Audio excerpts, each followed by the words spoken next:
શ્રીમદ ભગવદ્ ગીતા અધ્યાય 6 આત્મસંયમ યુગ શ્લોક 21નું પઠન કરીએ, ત્યાર પછી તેનો અર્થ સમજીએ.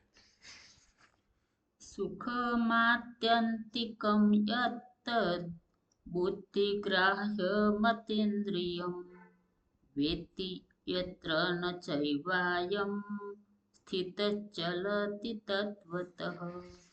અર્થાત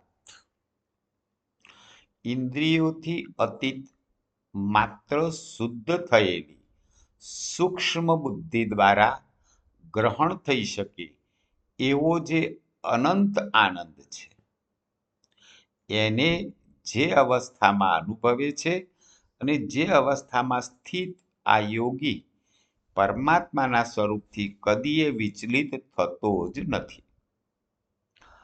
તો કૃષ્ણ ભગવાન અહીં યોગની બીજી અવસ્થાની વાત કરે છે કે જે માણસ પોતાની શુદ્ધ થયેલી બુદ્ધિથી, સૂક્ષ્મ બુદ્ધિથી, ઇન્દ્રિયોથી અતીત થઈ અને અનંત આનંદ અનુભવે છે. જે અવસ્થામાં એ આનંદ અનુભવે છે એ જ અવસ્થામાં એ પરમાત્મામાં સ્થિત થાય છે અને પરમાત્માના સ્વરૂપથી એ કદીએ વિચલિત થતો નથી.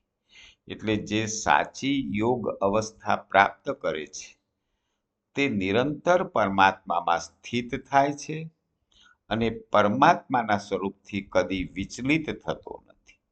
પરંતુ ક્યારે? જ્યારે એની સૂક્ષ્મ બુદ્ધિ, કેવી બુદ્ધિ? શુદ્ધ થયેલી બુદ્ધિ, એમાં એ અનંત આનંદ અનુભવે. જય શ્રી કૃષ્ણ.